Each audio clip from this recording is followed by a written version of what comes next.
Chief of army staff general Bipin Rawat ji, Nagpur के पालक मंत्री श्री चंद्रशेखर बावनकुळे जी, CHMBS के अध्यक्ष लेफ्टिनेंट जनरल शशि कटकर जी, प्राध्यापक दिलीप बेळगावकर जी, सूर्यरतन डागा जी, कुमार काळे जी, शैलेश जुगळेकर जी, कमांडेंट श्री भंडारी जी, श्री अजय शिर्के जी, यहाँ उपस्थित सभी महानुभाव और उपस्थित सभी बहनों भाइयों और विशेष रूप से उपस्थित भोसला मिलिट्री स्कूल के सभी कैडेट्स, आज मैं ऐसा मानता हूं कि भोसला मिलिट्री स्कूल के नागपुर के 23 वर्षों के इतिहास में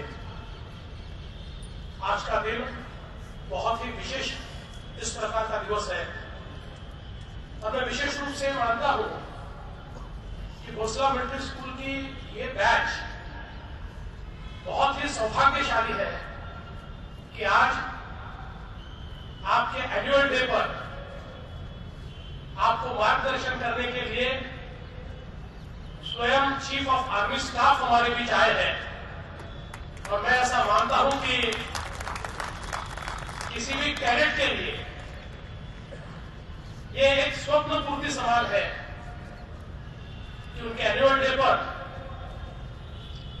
जिस सेना की ओर देखकर हम लोग प्रेरणा पाते हैं, जिस सेना को देखकर हम गौरवान्वित महसूस करते हैं और जिस सेना ने लगातार अपनी ताकत को दुनिया के सामने रखा है, चाहे फिर वो सीमा पार जाकर सर्जिकल स्ट्राइक करना हो या डोकलाम में जाकर चीन को रोकना हो, हमारी सेना कितनी ताकतवर है, हमारी सेना के हौसले कितने बुलंद हैं, ये हमने लगातार देखा है। और इसलिए हमारी चीफ ऑफ आर्मी स्टाफ आज हमारे बीच उपस्थित है। आप सभी की ओर से मैं उनका स्वागत भी करता हूं और उनको धन्यवाद भी देता हूं। बहुत ही सुंदर ऐसी परेड और डेमोन्स्ट्रेशंस आज हमने मिलकर देखे हैं। और भोसला मिलिट्री स्कूल ये किस प्रकार से शिक्षा देती है, इसका उदाहरण इसके माध्यम से हमारे बीच आता है। मुंजे जी ने जब इसकी स्थापना की तो स्थापना करते समय उद्देश्य यह था कि भारतीयों का सैनिकीकरण हो, सैन्य का भारतीयकरण हो और सबसे ज्यादा हमारे लोगों के बीच, हमारे युवाओं के बीच सैन्य के मूल्यों का रोपण हो। ये नहीं माना जाता था कि हर व्यक्ति सैन्य में जाएगा, लेकिन अगर हर व्यक्ति अनुशासित होगा और सैन्य के मूल्यों से अगर ओतप्रोत होगा तो निश्चित ही एक बड़ा सशक्त समाज और एक बड़ा सशक्त देश हम लोग तैयार कर पाएंगे। और इसी उद्देश्य से भोसला मिलिट्री स्कूल की स्थापना हुई। और आज इतने दशकों के बाद लगातार भोसला मिलिट्री स्कूल ने जिस प्रकार से देश के विभिन्न अंगों में सेना से लेकर तो सिविल लाइफ तक कंट्रीब्यूशन किया है, मैं ऐसा मानता हूं कि वो अपने आप में एक बहुत ही महत्वपूर्ण इस प्रकार का कंट्रीब्यूशन है। आज हम सभी लोग जानते हैं हमारा देश एक बड़ी तेजी से तरक्की करता हुआ देश है। हम दुनिया की 6वीं सबसे बड़ी अर्थव्यवस्था है।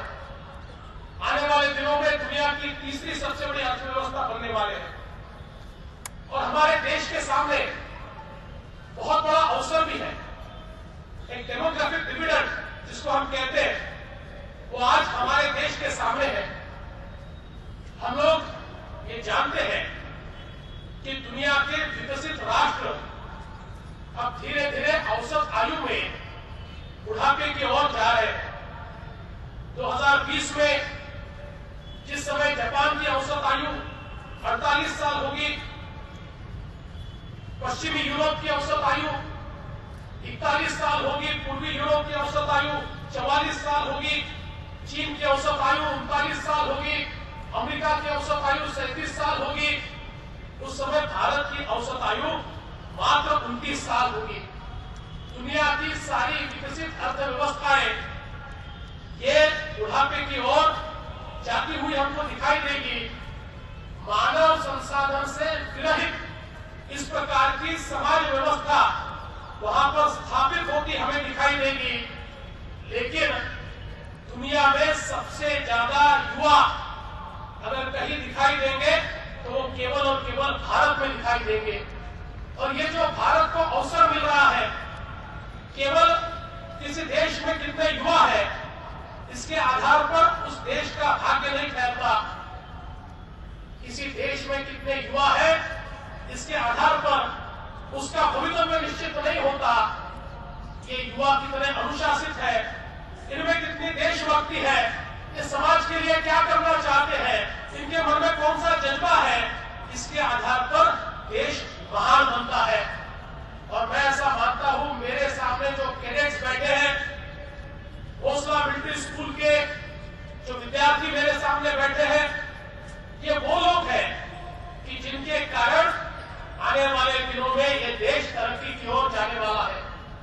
मैं ऐसा मानता हूं कि 2020 से लेकर 2035 तक ये 15 साल इस देश के लिए बहुत महत्वपूर्ण साल है।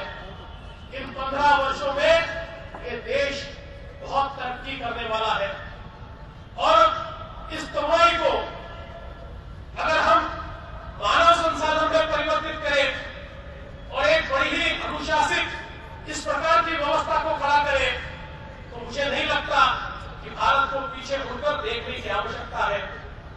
हमारा इतिहास स्वर्णिम रहा है, हमारा वर्तमान चुनौती लेने वाला है, लेकिन मैं ऐसा मानता हूं हमारा भविष्य ये स्वर्णिम है। और उस स्वर्णिम भविष्य की ओर इस भारत को अगर कोई ले जा सकता है तो मेरे सामने बैठे हुए ये अनुशासित बालक यही इस भारत को आगे ले जा सकते हैं।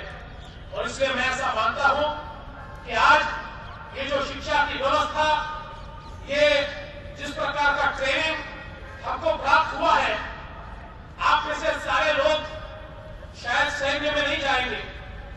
सपना तो कईयों का होगा कि वे सैन्य में जाए, देश की सेवा करें, पर आप में से सारे लोग नहीं जा पाएंगे।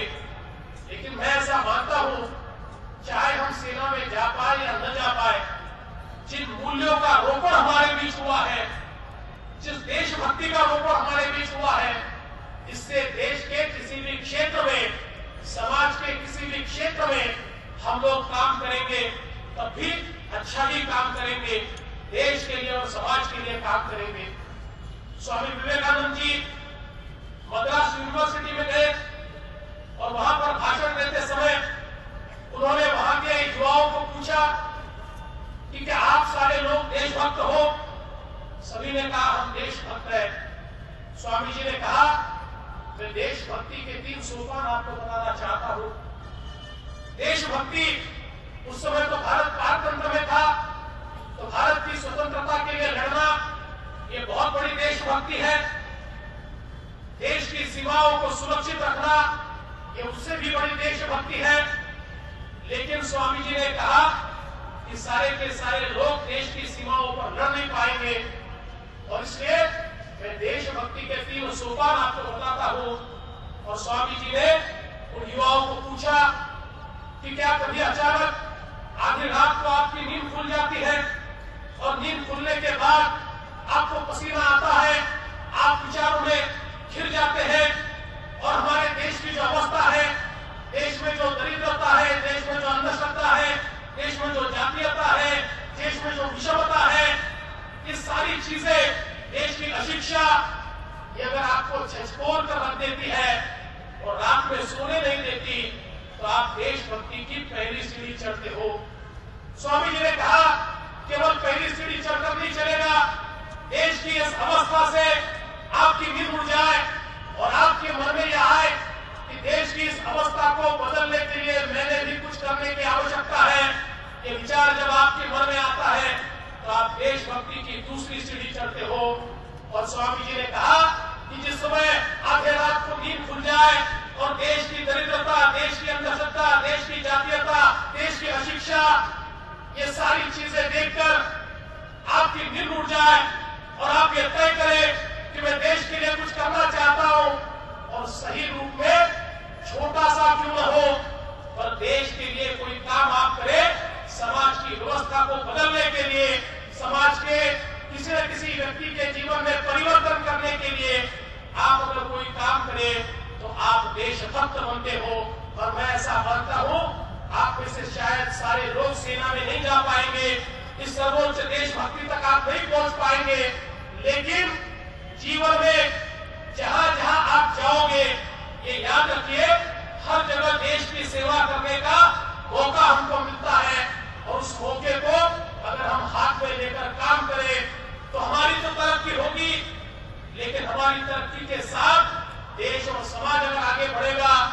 हमने हमेशा ये देखा है कि जहां पर लोग केवल स्वार्थी होते हैं वहां पर लोग बड़े होते हैं लेकिन देश बड़ा नहीं होता, और जहां पर लोग देशभक्त होते हैं वहां देश बड़ा होता है। और इसलिए देश को बड़ा करने की लालसा आप सभी के मन में हो, आपको सभी को लगे कि मैं भी कुछ करना चाहता हूं, आप लोग करें। और मुझे ऐसा लगता है जब ये करने की लालसा मन में होती है, जब राष्ट्रभक्ति मन में होती है तो फिर किसी चीज का विचार करने की आवश्यकता नहीं होती।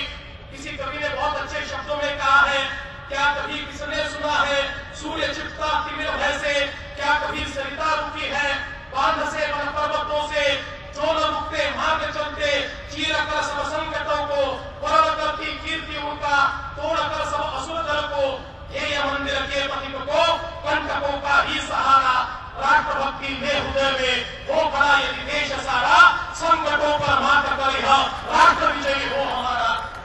राष्ट्र विजय की इस संकल्पना को अपने मन में लेकर अगर हम सब लोग आगे बढ़ेंगे तो मेरा विश्वास है 21वीं शताब्दी का सबसे अच्छा राष्ट्र हमारा भारत देश होगा। 21वीं शताब्दी का दुनिया को मार्गदर्शन देने वाला राष्ट्र हमारा भारत देश होगा। और उस भारत देश की आने वाले दिनों में जो नींव संभालने वाले हैं, ऐसे सभी कैडेट्स को मैं बहुत बहुत बधाई देता हूं। आपने बहुत सुंदर यहाँ पर हमारे सामने प्रदर्शन किए हैं, उसके लिए बधाई देता हूं। और जिनको पुरस्कार मिलने वाले हैं उनको भी बधाई देता हूं। और फिर एक बार हमारे chief of the army staff जो यहाँ पर आए उनका बहुत बहुत अभिनंदन, स्वागत करता हूं।